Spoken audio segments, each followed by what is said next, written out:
Hello there, commanders, and welcome back to the series Total War Arena Battle Analysis, Replay Analysis. That's what it's called. See, it's been so long since we've last done a video in the series that I even forgot how it was called. And why was that series on hold? Well, because nobody cared about me and my channel and didn't want to send me any replays, which made me very sad. Or maybe people just weren't playing PvP because everybody was playing PvE.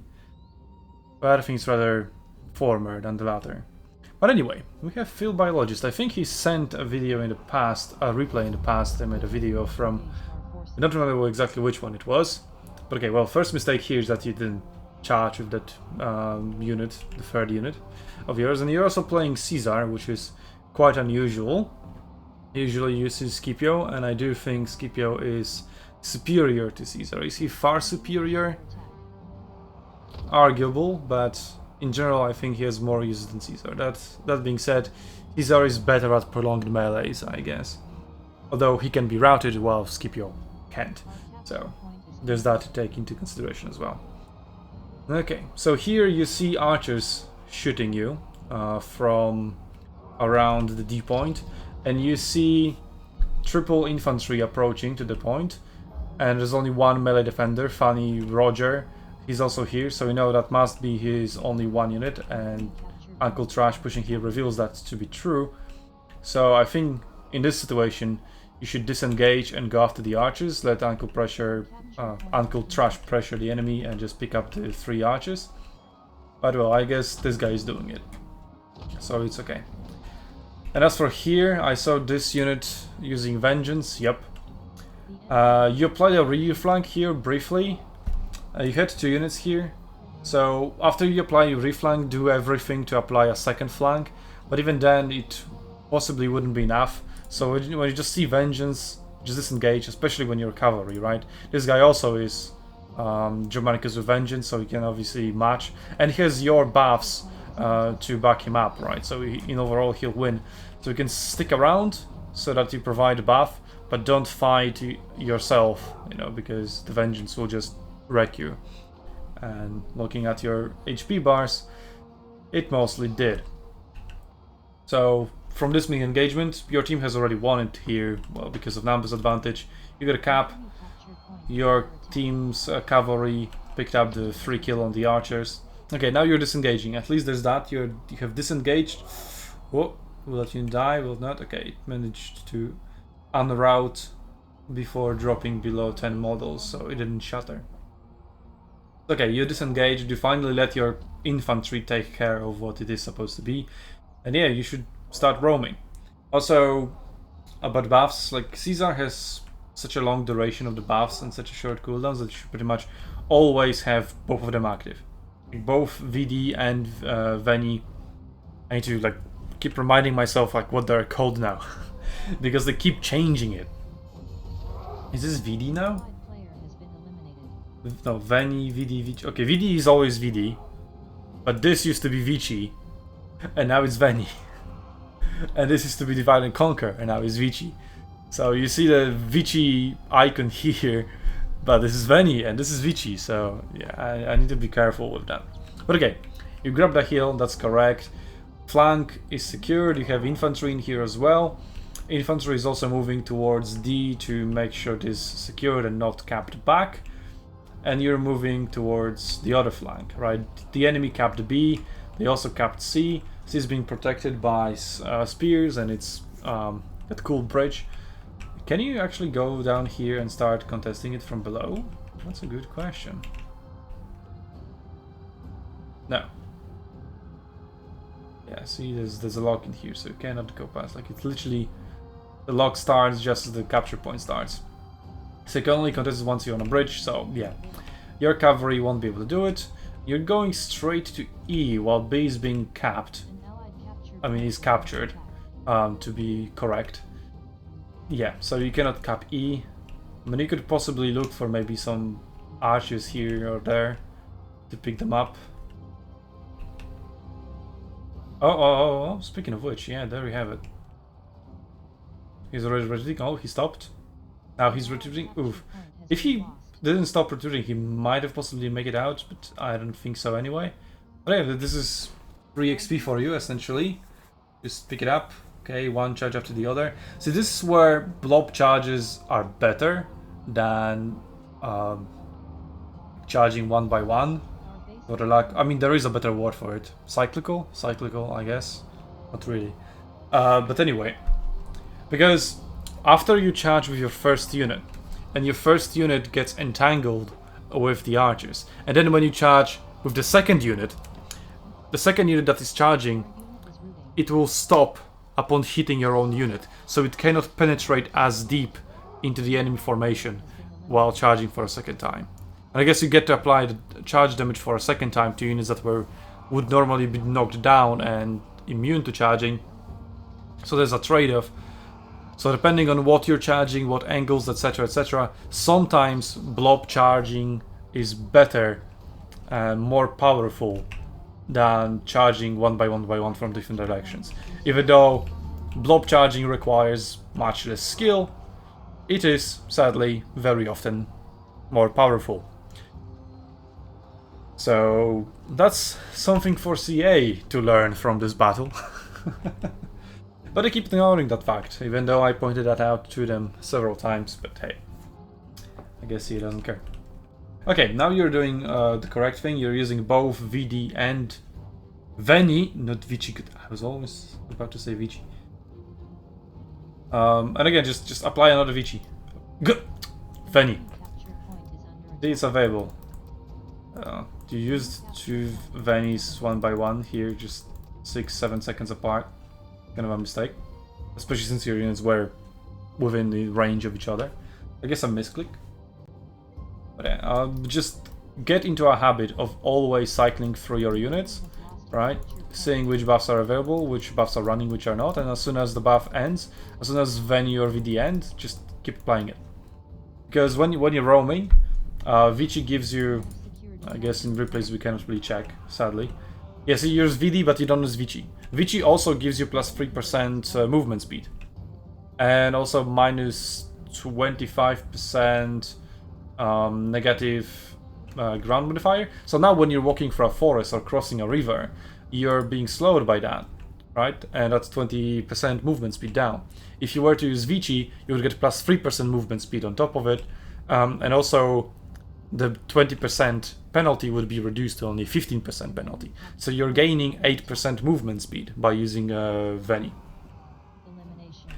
And it's so funny how Veni gives you less movement speed than VD. Because Veni is I came, right? And Veni used to be the movement speed. And then once they merged, they kind of merged Veni with VD. And made Vici Veni. And that's why the abilities no longer make sense. Okay, here you have a situation, yeah, you tried to block the cavalry from entering the point. That's good, but you failed. But at least you tried, you get a star. Oh, there we go, you knocked them out for a brief second. Even though you can clearly see that they are inside the capture point and they are contesting. But if the center of the unit shifts ever so slightly outside, even though like a lot of the unit is inside, then well, the capture starts going through. So let's see if you can push it out. It's essentially just cavalry versus cavalry. And here where Caesar is pretty good, right? Because your Veni buffs are stronger than Oath of Perseverance. Oath of Perseverance gives you plus 50% melee defense. It can be improved slightly at tier 7, I think. But it won't be that much, so you just barely have a little bit less melee defense, but you also have a lot more melee attack. And you can be routed, while in Oath of Perseverance you can't. But in this situation you're not getting routed. So in this particular situation where routing isn't in the equation, Caesar is better in a prolonged fight, because he can also cycle. I mean, depending on how close you are, right? Because this unit cannot apply its Veni to these two units and vice versa, obviously.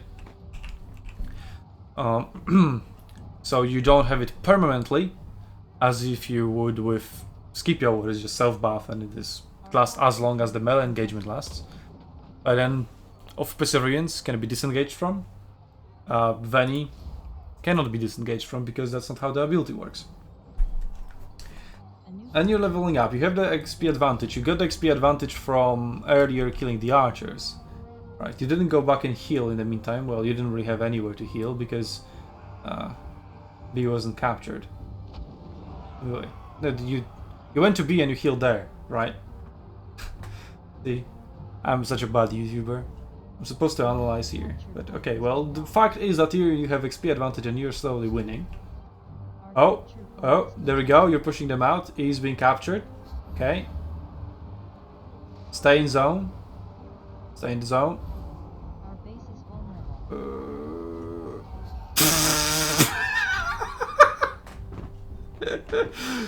Yep. That was a fail. You need to be very, very wary of that. Because now infantry arrived. And... well, you cannot hold infantry as well as you can hold off cavalry. And yeah, that infantry, if it wants, it can just push through, and that's what it does. And there we go, the point is contested. And uncontested. Come on, Billy. Help our field biologist, our hero of today's episode. I mean, if he charges, well, now it is being capped, but if he charges, he risks leaving the capture zone again. But I mean, I laughed because I also done that same thing. Where I was like literally split second away from capturing the base, and I leave it by accident because I thought, oh yeah, I can leave it, it will capture itself. But no, I was just slightly off with my timing. There you go. Like, the fuck, this unit vast majority of this unit is inside, but just because a few people got stuck in here with this fighting with this unit, the center of the unit was detected slightly outside. There we go, even though like 70 out of 100 soldiers, well, not all of them are alive, but whatever, 70% of the soldiers were inside the capping zone. Was like, nope, you're not contesting because a few guys got stuck. So, lucky for you, I mean, you use that mechanic, I guess, to your advantage. Either you were aware of it or not. And yeah, I saw you were going towards these archers, but please consider that you're almost dead. And yeah, also your friendly archers are finishing them off in a 2v1 situation. So yeah, just go and heal. No, just go and heal. Go and heal. Okay, you're finishing off unit. I guess that works. But just go and heal. No, don't go to this. Just go heal. Okay, good. Chill. I get the archers, right? They're not going to hurt you. And I guess they would escape away from your archers because they didn't pursue them. I guess they couldn't because of the enemy cavalry presence. So, okay, it's good. I will give you that. It was good that you went for these archers. But yeah, now you should definitely go heal. So that's also good that you realized that. But going towards that cavalry for a second was, you know, questionable. A little bit. Okay. Your team also almost captured C. Same situation as at E. And now most of the points are being contested, so it's 1.3 versus 1.0 points per second. Or tickets. Who the fuck calls it tickets? It's victory points. Just call them victory points. That's what they are. Nobody calls them victory points. But I guess then there's a confusion between a capture point and a victory point, because in short you refer to both as points. But whatever. Okay, now that you've healed, you see E is being secured, so okay, you don't need to go there. You could go help at C, but it's also mostly fine in there, so you don't need to go there. And you recognize that there are 6 ranged units on A, and you only have some infantry in there. So going to A is the correct decision in this regard. So again, after you finish your engagement, whatever, you go back to heal. Especially when you're cavalry and you have that freedom of choice where you can go, because you can go everywhere very quickly. Then your responsibility as a cav player is to scout the map, analyze the situation, which side needs the most help, or which side needs to be invested in, and then you go and invest. And you invest in the left flank, which I think in this case is the correct choice. But again, you keep only using VD. You're not using Veni while moving around the map.